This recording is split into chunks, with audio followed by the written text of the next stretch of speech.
Good evening. As you might have noticed, the title of my presentation is in Portuguese. In fact, I wasn't going to do this learning moment today, but some facts and circumstances led to it, so here I am. That being said, the presentation will be held in Portuguese, just to avoid a major triumph in English, so I think it's for the best. Começando, parece mal. De facto, isto é curioso, porque os termos, segundo a Toastmasters International, são tantos em inglês que às vezes até custa traduzir para português. Esta apresentação faz parte do Club Successful Club Series. São uma série de apresentações que visam melhorar a qualidade das sessões do clube. Neste caso é o número 6, que se chama Meeting Roles, como está na agenda, Meeting Roles and Responsibilities. E eu serei avaliado por ela no meu curso de liderança, Advanced Leadership. Competição. É uma palavra que assusta muitos e que motiva outros. Independentemente da nossa relação com a competição, é inequívoco que nos Toastmasters a competição está presente. Seja uma competição formal, em concurso, seja uma competição, possamos chamar mais tímida, uma competição individual, em que cada um de nós estabelece algumas metas a atingir e tenta atingir essas metas em cada sessão que aparece aqui. Isto leva-nos aqui a uma pequena reflexão. Eu gostava de saber a vossa opinião, mas vai ser muito rápido. As sessões de clube não são para competição, certo?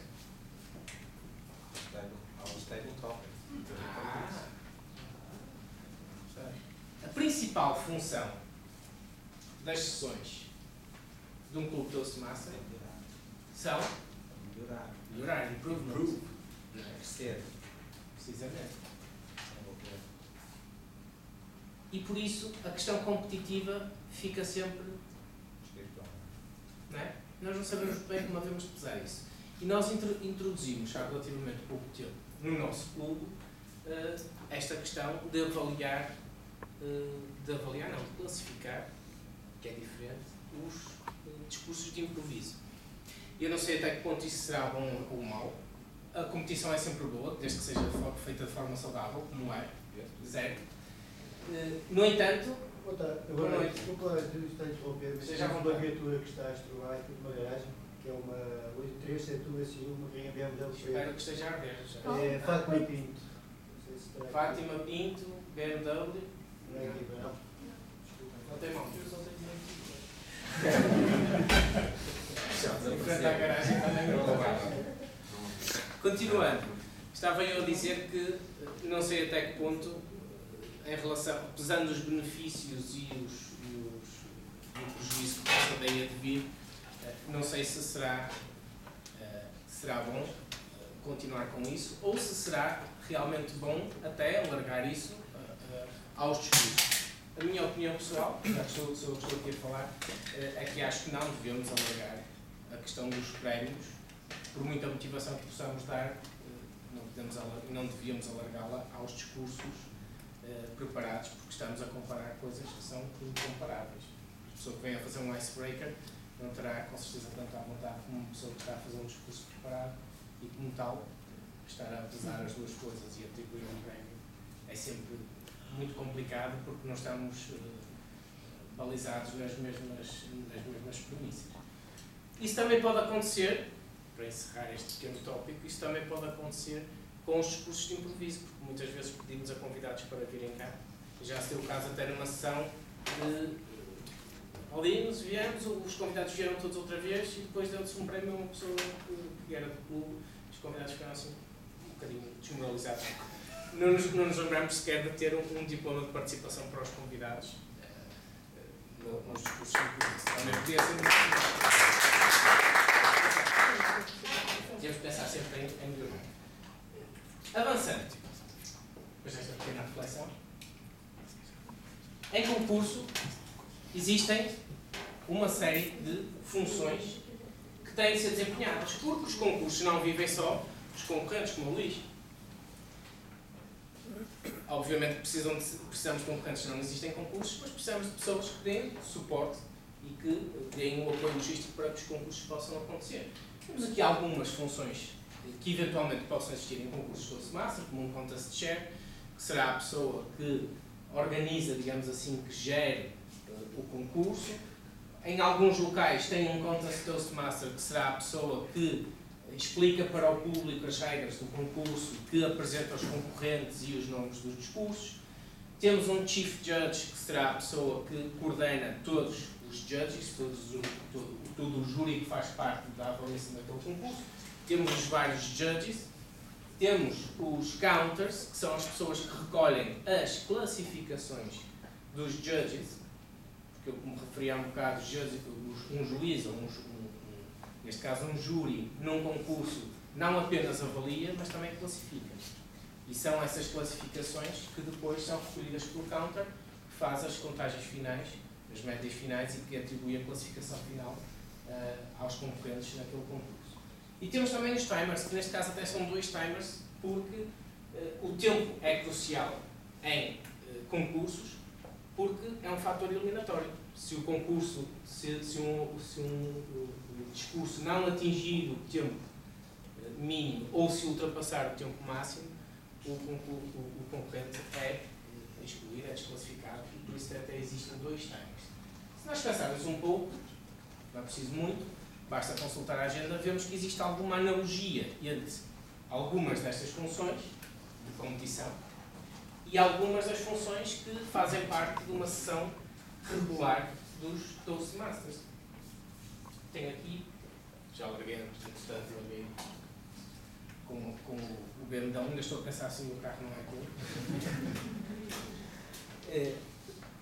Nós temos aqui algumas funções que poderíamos falar, mas eu acho particularmente interessante debruçarmos sobre uma em particular. Quem quiser informações acerca de funções de concursos, tem uma panóplia de informações ao seu dispor, desde tutorials que indicam como é que se desempenham aquelas funções, em PDF, em Flash Player, em vídeos de Flash Player, tem imensos vídeos também no YouTube. Não vamos estar aqui a ver isto, que eu até posso me ter enganado num link, porque, né? e depois pode ser complicado.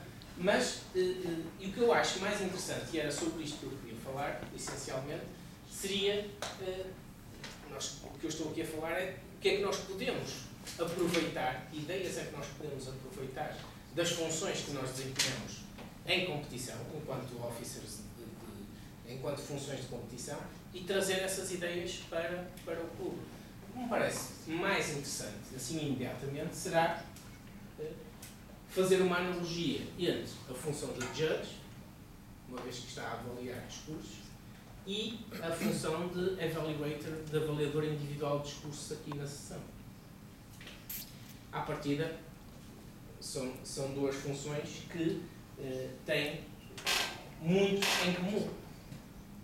Se algum de vocês já foi judge num concurso, ou se quiser vir a ser, fica já a saber que nas próprias tabelas de júri, no verso, tem uma série de critérios para a atuação do júri e também tem um código, uma espécie de código de ética para ser júri. Quanto ao código de ética, ele aponta essencialmente para a isenção, para o cumprimento de regras de concurso, etc. Parece-me mais interessante a questão da sanduíche. Quando nós falamos, e já falamos aqui várias vezes, no método sanduíche, não vou explicar porque ele já foi aqui explicado ao pormenor, parece-me que as regras de funcionamento de um judge de concurso conseguem definir um método de sanduíche com uma receita, digamos assim, mais fácil de seguir. Então, um juiz de concurso, um judge, tem de utilizar, em primeiro lugar, analytical quality. O que é isso? Ele tem de usar a eficácia na sua avaliação. A avaliação tem de ser eficaz em que sentido? Tem de ser prática. A primeira coisa que um juiz vai fazer, e será a primeira coisa que um avaliador deverá fazer também, será verificar quais são os pontos fortes daquele discurso. Identificar os pontos de melhoria daquele discurso. É fácil. Pode mesmo pegar uma folha, fazer um T, um mais e um menos, e vai escrevendo de um lado os pontos mais positivos e do outro lado os pontos que requerem melhoria. Isto sim é, digamos assim, uma análise mais apurada do que se está a fazer. Porque muitas vezes nós perdemos aqui nas sessões. Quem está, Luís Marrana fala tão bem e tal, fica ali embevecido a ouvir o Luís Marrana com aquela dicção, com aquela narrativa queirosiana toda, não sei o quê, depois chega ao fim, e agora? O que é que ele fez de mal? Não sei. Não estive atento. Nós temos sempre essa tendência, já vamos avaliar um pouco a pessoa. Mas não, nós temos de avaliar o discurso, independentemente de quem nos está a entregar, temos de avaliar o discurso. E temos de ser eficazes nisso. Segundo ponto, recommendations. Temos de encontrar sugestões de melhoria. Quando falamos em sugestões de melhoria, é encontrar sugestões de melhoria práticas, execuíveis, e que possamos dar exemplos à pessoa para que ela as incorpore nos discursos subsequentes. E as sugestões de melhoria têm de ser dadas para todos aqueles pontos de melhoria que nós assinalamos na coluna menos. Certo? Depois, vem técnica, ou seja, a forma como se entrega a avaliação é muito importante. Porquê? Porque nós estamos a falar nem todas as pessoas são iguais. Não podemos falar da mesma forma para uma pessoa que está a entregar um icebreaker ou uma pessoa que está a fazer um discurso, um manual avançado. As sensibilidades são diferentes. Uma pessoa que esteja a fazer um icebreaker nunca recebeu uma avaliação sequer, não sabe muito bem como está a contar. Uma pessoa que esteja a fazer um manual avançado só quer é que lhe batam, quer é que lhe deem mais pontos de melhoria, quer é que... Não é?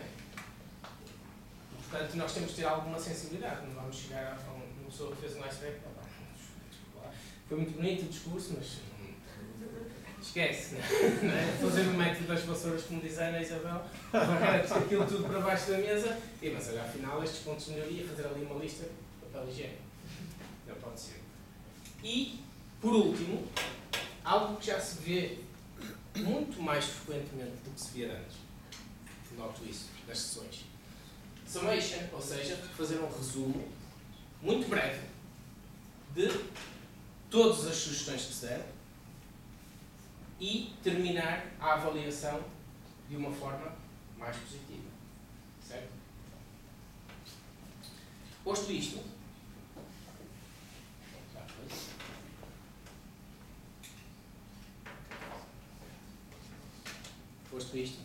quem é que quer dar alguma sugestão relativamente à avaliação aqui nas sessões? Aceita-se.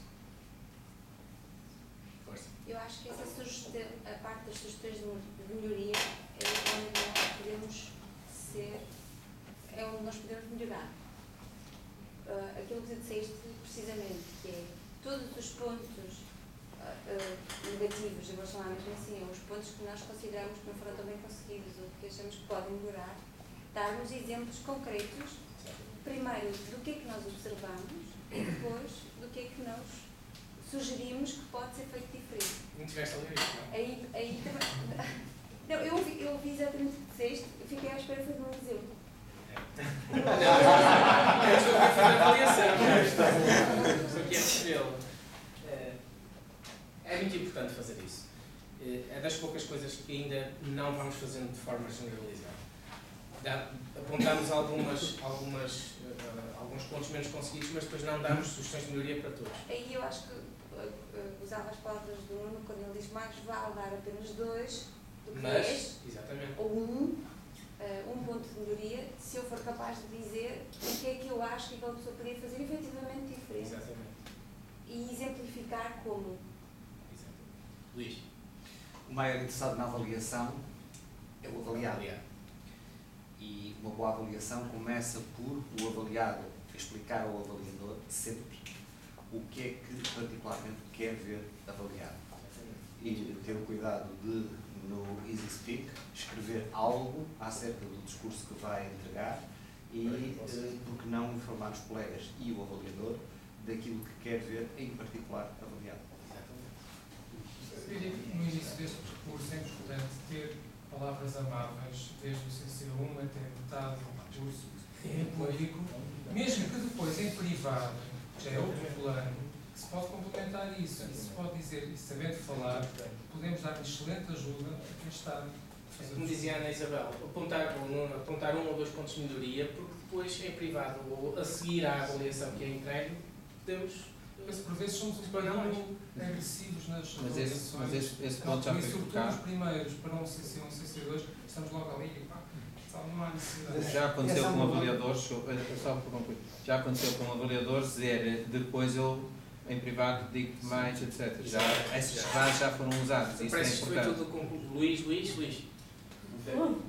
Sim, eu até acho que isso acaba por ir para uma discussão que ainda é maior, que não tem só a ver com os primeiros, mas com os objetivos todos dos discursos. E nós às vezes, acima de tudo nas sugestões de melhoria, é mais fácil cairmos em coisas que muitas vezes não têm tanto a ver com o objetivo. Se o objetivo é estrutura, as sugestões de melhoria não deve ser anda menos.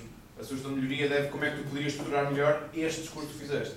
E contra mim falo que eu também tenho muita dificuldade a fazer isto, aliás foi a maior dificuldade que tive no concurso, mas realmente perceber, tendo em conta aquele objetivo, que tipo de, para cada uma daquelas fatias, o que é que nós podemos dar naqueles objetivos. E isso é muito importante. Qual o primeiro? Eu, por acaso, queria dizer exatamente Então, há 2 pontos. Se permitires, posso. Um deles era este que o Luís acabou de referir. Muitas vezes, sobretudo, também concordando com o Luís, em discursos iniciais temos tendência a avaliar os discursos quase todos da mesma maneira. E outra questão também que é muito importante, e que nós fazemos pouco, já cometi esse erro várias vezes, e ajuda a reduzir o impacto na avaliação, é o próprio avaliador não se preparar compreensivamente. Não chega a ler os objetivos pequeninos que vêm aqui sobre o discurso. Sobretudo discursos avançados, temos que ler mesmo o projeto.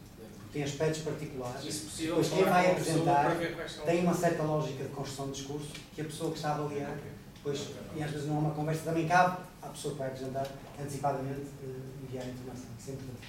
Ainda bem que dei a palavra ao Nuno, porque aquilo que eu queria referir era este segundo ponto que ele frisou aqui, que é fundamental, especialmente nos discursos avançados, porque os primeiros 10 discursos nós já sabemos os objetivos de trás para a frente, porque muitos já estão a fazer esse próprio percurso em si.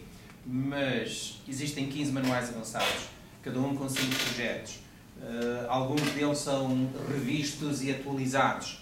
E há pessoas a fazerem os speeches by management com o manual mais antigo e outros com o manual mais recente, etc. E é muito, muito importante para os avaliadores saberem o projeto, estarem devidamente preparados, porque só depois é que podem dar uma avaliação digna ao orador. Porque muitas das vezes a avaliação é feita de uma maneira muito geral, os próprios a audiência que também dá feedback, nesse caso sim, eles têm essa avaliação mais generalista, e depois o orador em si empenha-se, a sua mensagem não é bem transmitida e fica de um certo modo defraudado com a avaliação. E isso eu já passei por muitas vezes nessa situação, tanto como avaliado como avaliador, e é uma das coisas que não só no clube aqui, mas a nível nacional vai ser tratado. E isso, eu estou envolvido num projeto que vai trabalhar mesmo isso. Mesmo em relação à avaliação geral pela plateia, se isso já foi conseguido uma outra vez, se os discursos forem bem contextualizados logo de início, as pessoas entendem melhor que tipo de avaliação ou como é que... Uns mais fáceis do que outros, mas isso aí pode ser...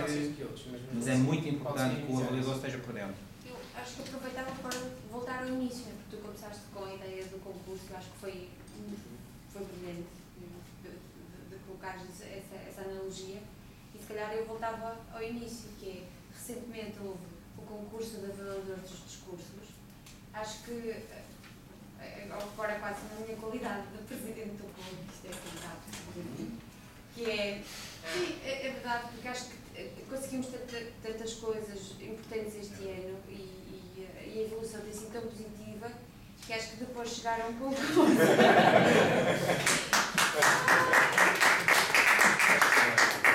Acho que depois chegar ao concurso e não ter nenhum representante do clube foi assim um bocadinho.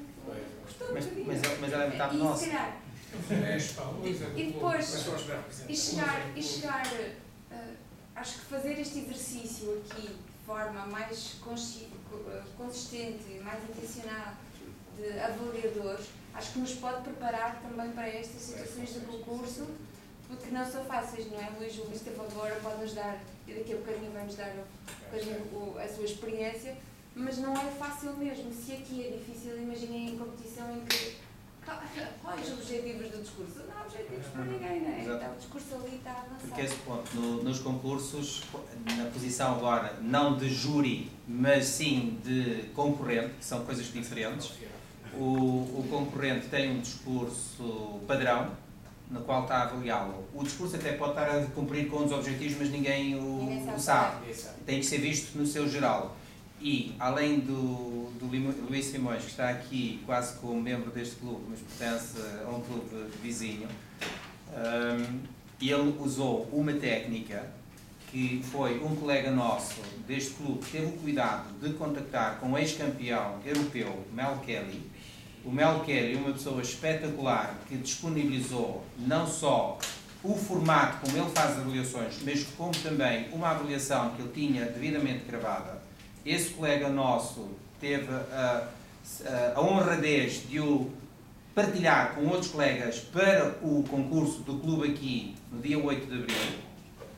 O Luís Simões só entra em cena na quarta-feira, antes do concurso de área, a 20 de abril. Portanto, tirem de sábado, dia 20, para quarta-feira antes, à meia-noite, a telefonar-me a dizer que se calhar ia concorrer. E eu partilhei essa informação.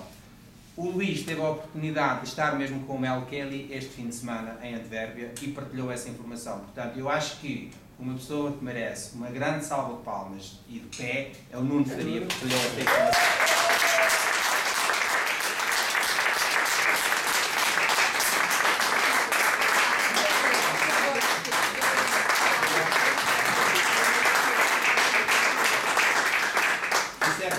Essa informação foi disponibilizada para os concorrentes do Clube do Porto para dia 8 de abril. Alguns colegas competiram e têm essa informação, mas o Luís falou com o Mel Kelly este fim de semana e certamente que o Mel Kelly teria toda a honra em que isso fosse partilhado com todos, portanto ponham isso e disponibilizem. Mas graças ao Nuno, muito obrigado pela tua iniciativa.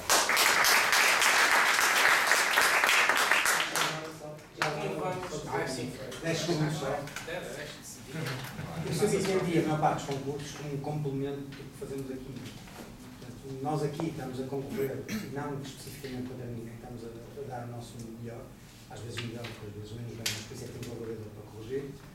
E nos concursos é a mesma coisa, porque o John Zimmer dizia uma coisa muito interessante que era, nunca faças um discurso para ganhar porque há duas coisas que não controlas. Obviamente que é o valor dos outros concorrentes e o Peter Costa, o júri. Portanto, não adianta criar grandes expectativas, não devemos fazer um discurso para ganhar, porque há sempre fatores que nós não controlamos. E aqui é um pouco lutamos contra nós, no concurso continuamos a lutar contra nós. Por isso eu partilhei e sempre tiver informação deste género, partilho.